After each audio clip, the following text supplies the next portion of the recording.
chiffre que vous avez tous dans les brochures qu'on vous a distribuées. Il y a un chiffre qui me semble particulièrement important, c'est le chiffre de plus de 50%, qui est en fait la part des instituts Carnot dans la recherche partenariale pour les entreprises.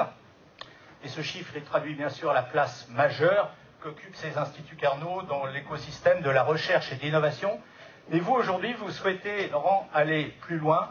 Vous souhaitez faire de ce réseau, vous souhaitez que ce réseau continue de fédérer, continue d'être une sorte de force d'entraînement pour la compétitivité des entreprises. C'est votre souhait le plus cher aujourd'hui. Oui, bonjour, je vais me lever parce que je ne vois pas tout le monde derrière. Bonjour à tous, merci déjà d'être là.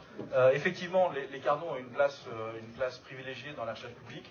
Alors cette place privilégiée, elle n'est pas acquise de soi, mais elle est réelle, puisque effectivement on pèse à peu près 15% de la force de la recherche publique et on représente plus de 50% de la recherche qui est confiée par les entreprises à la recherche publique française.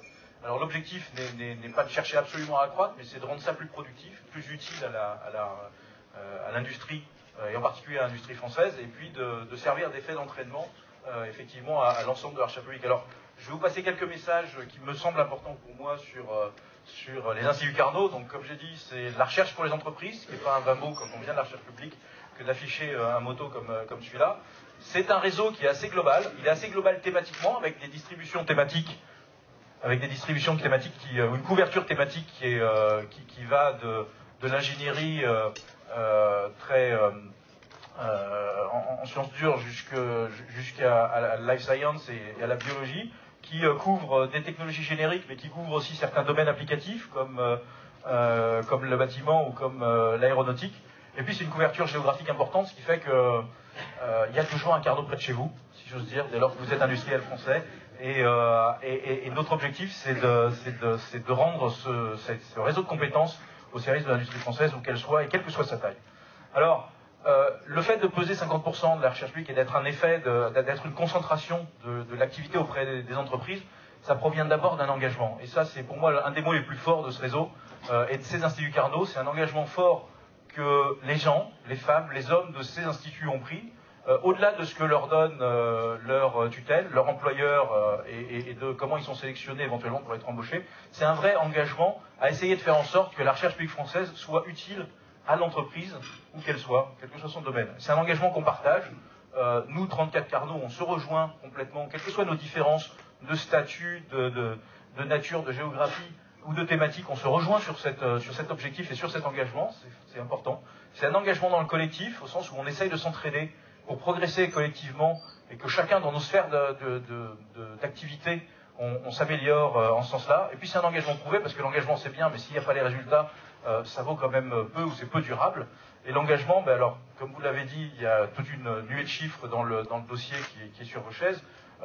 Mais un point, on a souvent parlé au début du dispositif de Fraunhofer à la française pour parler des Carnot. Quand on regarde les métriques de base que sont le volume global de l'activité, la part faite avec l'entreprise, la fraction le volume d'activité que les entreprises confient en R&D au Carnot ou au Fraunhofer, on est sur des métriques similaires. On est même, j'ai oublié de le mentionner là, sur une production de brevets qui est 2 fois supérieure dans les Carnot par rapport au Fraunhofer. On est sur de la création d'entreprises qui est 6 fois supérieure dans les Carnot que sur les Fraunhofer. Et donc on est, en 6 ans de temps, on est parvenu à être performant comme les Carnot. Et croyez-moi, il y a 6 ou 7 ans, pas grand monde n'aurait misé là-dessus. Alors ceci dit, la comparaison, elle ne vaut que dans une certaine mesure.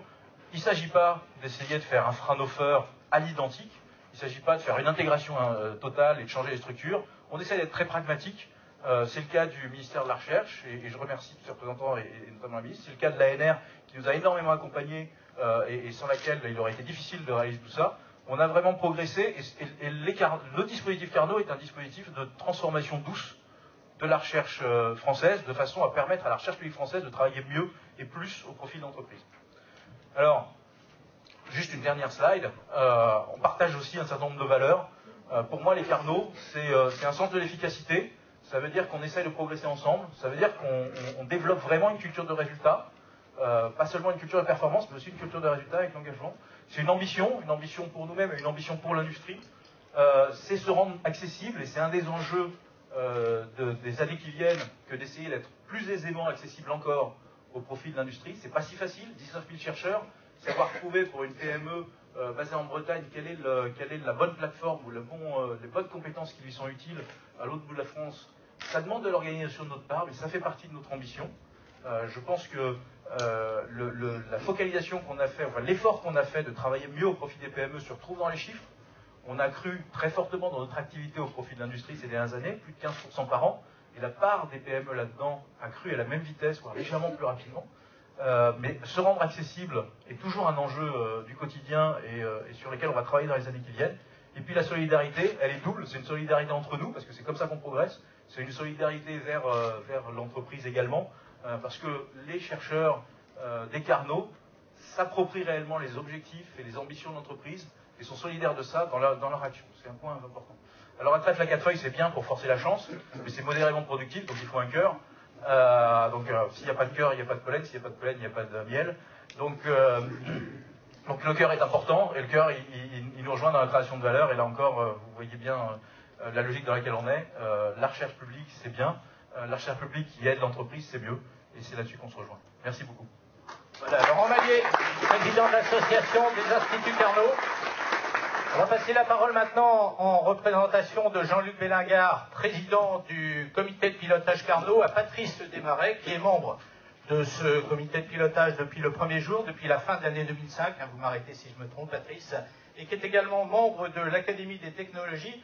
Et vous allez nous parler, vous Patrice, du bilan que vous faites à mi-parcours, on va appeler ça ce bilan de mi-parcours, donc à mi-chemin de l'année 2013, sur la compétitivité et l'action des Instituts Carnot. Oui, merci. Bonjour à tous. Effectivement, vous attendiez peut-être à voir Jean-Luc Bélingard. Malheureusement, il n'a pas pu se rendre disponible aujourd'hui. Et j'ai donc accepté de le remplacer pour vous faire cette présentation du bilan à mi-parcours des 34 Instituts Carnot.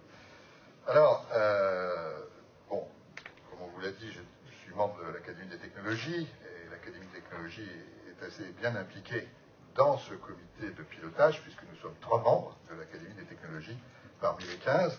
Et mon passé dans l'agroalimentaire va me prédisposer aussi à être un des représentants, effectivement, au sein de ce comité de pilotage de cette grande filière agroalimentaire qui est maintenant mieux représentée dans Carnot 2 que dans Carnot 1, où il y avait assez peu d'instituts Carnot issus de cette filière. Alors, oui, donc sur la première diapo, c'était juste pour vous présenter les comités de visite que nous avons eus, puisque l'avantage de ce mi-parcours, c'est de pouvoir se rendre dans chacune des localités où les Instituts Carnot développent leurs recherches et d'échanger évidemment avec les équipes de recherche localement, de pouvoir également évaluer un peu dans les plateformes technologiques les travaux qui sont réalisés. Alors, évaluer le chemin parcouru en à peine 2 ans de ces 34 Instituts Carnot est certes quelque chose de pas très aisé.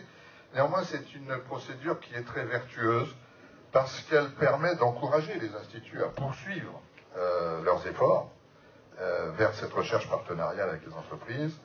Et puis, pour certains, c'est également l'occasion de corriger certains points de façon à respecter les engagements contractuels qu'ils ont pris pour être labellisés.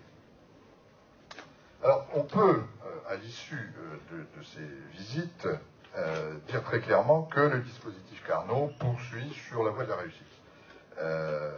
Et la dynamique qui avait été engagée par les Carnot 1 est vraiment en train de se développer, y compris auprès des nouveaux Carnot, qui ont très vite accepté et mis en œuvre cette philosophie du dispositif Carnot.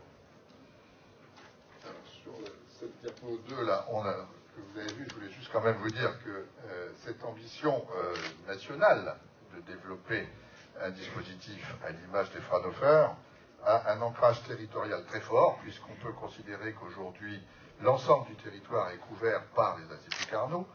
Les Instituts Carnot sont présents dans 54 pôles de compétitivité, ce qui montre bien qu'au niveau de la gouvernance, ce qui montre bien qu'ils ont une répartition assez homogène sur le territoire. Alors, sur la diapo suivante, puisque c'est là qui s'est passé. Sur cette diapo, vous pouvez voir que le dispositif Carnot s'appuie sur une charte. une charte qui fait référence à un certain nombre de critères, bien sûr, de s'engager dans une recherche partenariale avec les entreprises, mais aussi de définir une stratégie, ce qui, pour un certain nombre d'établissements de recherche publique, n'était pas toujours très clair. C'est quelque chose qui est bien mis en œuvre, et nous avons pu constater que cette stratégie avait même été, bien sûr, mise au point pour les instituts Carnot dits 2, et en permanence, cette stratégie est généralement réactualisée. Alors, concernant la gouvernance, c'est un point également essentiel. On a pu se rendre compte qu'un institut Carnot qui fonctionne bien est un institut Carnot qui a mis en place une gouvernance forte. Et là, c'est quelque chose qui n'est pas toujours évident, mais il est certain qu'il faut pouvoir identifier les managers qui vont pouvoir être capables d'être reconnus au sein de leurs équipes de recherche, des unités de recherche, mais c'est un des points que nous avons relevés au niveau de ce comité de pilotage. Alors le professionnalisme, j'y reviendrai un petit peu tout à l'heure, c'est un point à développer, et en développement, généralement, les instituts Carnot de la première génération ont bien progressé, les nouveaux se lancent également dans cette professionnalisation avec beaucoup de réussite dans ce qu'on a pu évaluer, sachant qu'il reste encore des points à améliorer. C'est vrai qu'un certain nombre d'instituts, peut-être de taille plus petite, ou peut-être certains monotutelles, ou peut-être plus universitaires, ont encore un petit peu de mal parfois à s'engager dans un certain nombre de méthodes, comme la gestion de projet, par exemple, qui n'est pas d'une façon systématique mise en œuvre. Donc c'est des points que nous soulevons au niveau du comité de pilotage, et nous avons bien sûr restitué à l'ensemble, à chacun des instituts Carnot, une fiche d'évaluation dans laquelle on leur demandait de tenir compte d'un certain nombre de nos points de remarques, de façon à continuer à progresser dans cette voie bénéfique, bien sûr. C'est le cercle vertueux, en fait, de progrès qui est mis en œuvre. C'est quelque chose qui est, de mon point de vue, assez nouveau en définitive, parce qu'on constate très souvent qu'on met en place des systèmes sans en évaluer la pertinence d'une manière continue, et là, c'est le cas avec ce dispositif de pilotage. Alors, un des points aussi, peut-être, à améliorer, qu'on a pu relever, bien que, comme l'a souligné Florent, les instituts Carnot ont déposé beaucoup de brevets, mais je pense qu'on peut encore faire mieux. Et on a vu, d'ailleurs, avec mes collègues du comité de pilotage, qu'un certain nombre d'instituts n'ont pas encore mis en œuvre ou même stimulé suffisamment leurs chercheurs pour avoir un système de protection intellectuelle efficient. Enfin, la communication. Alors, la communication, c'est quelque chose qui fonctionne bien, et grâce à l'AI Carnot que préside Laurent, on s'aperçoit que la communication qui est faite au niveau des journées Carnot est quelque chose de tout à fait exceptionnel. C'est quelque chose d'efficace qui permet effectivement aux entreprises de venir s'informer et peut-être même directement de contractualiser. Donc ça marche très bien, mais il faut voir aussi que chacun des instituts Carnot a été capable de mettre en place une communication, souvent thématique, efficace, quelque chose aussi qu'il faut continuer à promouvoir. Enfin, la mutualisation. La mutualisation, c'est quelque chose qui, là encore, a été bien souligné par Laurent Mallier, sur laquelle je pense que nous n'avons pas de remarques particulières à faire. Le réseau fonctionne bien, et comme il l'a dit, c'est pas toujours facile de trouver, bien sûr, des solutions pour la plus petite PME qui se trouve à l'autre bout de la France, mais en général, on trouve des solutions, et donc ça, il faut remarquer que c'est une efficacité redoutable. Enfin, l'international. L'international, c'est un point peut-être qui reste encore à améliorer. C'est vrai que les Carnot n'ont pas le même âge que les Fraunhofer. Les Fraunhofer ont plus de 30 ans d'existence. Les Fraunhofer, bien sûr, ont certainement une meilleure reconnaissance internationale que les Carnot, mais là aussi, c'est en voie d'amélioration. C'est néanmoins un point sur lequel le comité de pilotage a souligné l'importance de pouvoir se développer à l'international. Alors là, sur ce graphe, là encore, c'est des choses que Laurent a dit. Pour présenter d'une autre façon, on voit très bien qu'en chiffre d'affaires, les instituts Carnot, en un temps tout à fait record, réussissent à rattraper pratiquement, à être au même niveau, dirons-nous, que les Fraunhofer sur le chiffre d'affaires contractualisé. Et on voit par contre que le VTT finlandais maintient un niveau tout à fait constant de ses activités de recherche partenariale. Alors là, vous avez le cycle du TNO, qu'on a enlevé en définitif parce que c'est pas tout à fait comparable, le TNO hollandais, n'ayant pas tout à fait la même structure de fonctionnement dans la recherche partenariale que les 3 instituts qui sont représentés sur ce graphe. Alors la diapo suivante, c'est des points que j'ai un petit peu discuté déjà, de progrès engagés au sein de chaque institut Carnot. Il y en a un sur lequel je voudrais revenir, qui n'est pas beaucoup abordé, et qui nous préoccupe depuis le début des Carnot, c'est évidemment la contractualisation, et nous aborderons dans le futur des contractualisations des instituts Carnot. Voilà, et je pense que c'est la dernière, non? Oui, alors non, simplement pour signaler que, et là aussi, Laurent Mallier vous en a dit un mot, une mutation profonde et en douceur. Oui, c'est certain que pour les équipes de recherche publique qui sont dans les instituts Carnot, c'est certainement une mutation, car elle nécessite bien sûr très souvent une réorganisation au sein des équipes de recherche. Elle nécessite une responsabilisation beaucoup plus importante peut-être que celle qu'on pouvait avoir auparavant, et aussi une prise de risque qui était souvent insuffisante. Donc c'est là aussi un cercle tout à fait vertueux que de pouvoir mettre en œuvre au sein de ces instituts Carnot ces objectifs qui, de notre avis, sont effectivement bien avec beaucoup de succès en fait. On ne s'attendait pas tout à fait pour les anciens, je vais dire, du comité de pilotage Carnot à des réalisations aussi bénéfiques en si peu de temps, 2 ans après la deuxième labellisation. En particulier, on avait relevé à la fin de l'évaluation des Carnot 1 des difficultés multitutelles.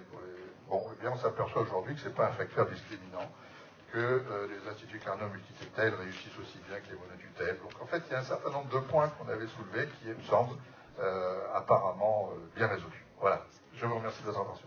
Patrice Desmarais, membre du comité de pilotage Carnot depuis 2005. Alors on va maintenant se tourner vers l'extérieur, vers le MEDEF en l'occurrence, que vous représentez aujourd'hui. Laurent Gouzen, vous en êtes le président du comité de financement et de développement de l'innovation.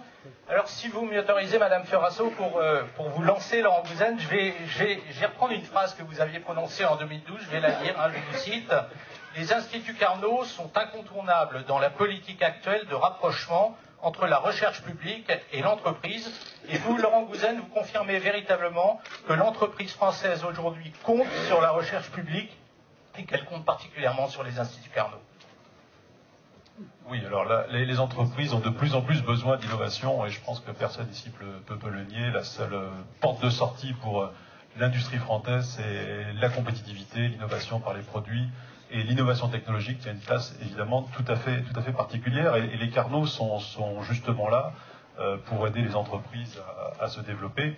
Je crois qu'elles l'ont bien compris, il y a un formidable succès des Carnot. Il y a quelques chiffres, mais que vous n'avez pas cités, c'est gentil de me le laisser, parce qu'il y en a tellement. Mais je trouve qu'en les regardant, 5000 entreprises qui ont fait appel aux Carnot, c'est quand même un chiffre remarquable. La progression également des contrats qui est passé de 100 millions en 2006 à 420 millions l'année dernière, c'est quand même énorme comme progrès. Donc je crois que il est dû évidemment à l'excellence. Et j'ai été étonné aussi en voyant les chiffres. Sur les publications de rang A, les Carnot représentent globalement 20% de la recherche en volume, mais 40% des publications de rang A. Et ça veut dire qu'il y a une très grande densité, une très grande qualité de la recherche, et évidemment cette qualité de la recherche publique qui va permettre aussi aux entreprises de gagner sur leur marché, parce que là la compétition elle est véritablement féroce et il n'y a pas de complaisance sur les marchés, ça n'existe pas. Un point important, c'est que cette excellence, elle n'est pas intrinsèque, je dirais, elle est co-construite. Alors, je vais expliquer. Je me suis aperçu, en travaillant chez ST Microelectronics, mais également en discutant avec d'autres directeurs scientifiques, que les contrats cadres qui sont passés par des grands groupes, en fait, avec des laboratoires, qui sont tous dans les Carnot, en fait, permettaient de faire progresser de façon considérable les publications de rang A. C'est-à-dire qu'en gros, les labos avec lesquels on travaillait ont vu leur taux multiplié par 3. Ce qui n'est pas juste un petit peu, c'est en quelques années, ça passe par 3. Donc, pourquoi? Parce qu'il y a deux éléments. Le premier, c'est la pertinence de la recherche, c'est-à-dire pas faire de la recherche au hasard, mais sur des sujets qui vont être économiquement plus intéressants. Et ça tombe aussi, ce sont aussi des sujets qui scientifiquement présentent des challenges. Et c'est pour ça qu'en fait, il y a aussi plus de résultats sur ce plan-là. Les moyens qui sont évidemment donnés par les entreprises, par les grands groupes, sont des moyens supplémentaires au laboratoire. Et ça permet aussi au laboratoire de progresser autant que l'entreprise. Donc une excellence qui est co-construite, et je crois que c'est cette interpénétration des dispositifs de recherche grâce au dispositif Carnot qui est tout à fait important. Je voulais parler du crédit impôt recherche un petit peu parce qu'il me semble un point absolument vital. Il faut quand même toujours parler de financement, surtout dans les entreprises. Donc le crédit impôt recherche me paraît un élément aussi, je dirais, clé dans le succès à la fois de la hausse de la recherche française, mais également dans l'existence du dispositif Carnot, avec le doublement des dépenses qui sont prises en compte dans l'assiette des dépenses éligibles pour le crédit impôt recherche. Et ce dispositif, en fait, est effectivement un point clé pour diminuer en fait les coûts de recherche et de collaboration, et également susciter des collaborations profondes et de long terme aussi. Donc la stabilité du dispositif est évidemment clé pour le Carnot, donc le crédit impôt recherche. J'ai une première proposition d'ailleurs à faire, parce que le crédit impôt recherche souffre de certaines difficultés, notamment celle du contrôle. Et à mon avis, je pense qu'on pourrait essayer de demander que lorsque des contrôles techniques sont demandés par les services fiscaux au ministère de la Recherche, on passe systématiquement par des instituts Carnot dans lesquels les chercheurs sont formés, savent ce que c'est qu'une entreprise, savent ce que c'est que la compétition internationale, connaissent le mode de pensée de l'entreprise et non pas et jugent les programmes de recherche par rapport à ce qu'il est lui-même dans son contexte et non pas si le projet peut obtenir ou pas le prix Nobel à la sortie, ce qui est évidemment une question très différente, ou si c'est un bon mémoire de DEA et auquel il faut mettre une note entre 0 et 20, et s'il n'a pas la bonne note, il est exclu du crédit impôt recherche. Donc je crois que les chercheurs du Carnot connaissent bien cette subtilité industrielle, et il faudrait peut-être systématiquement s'appuyer sur les Carnot aussi pour le contrôle du crédit impôt recherche. Peut-être pas les mêmes qui travaillent sur le projet, évidemment, on en trouvera suffisamment.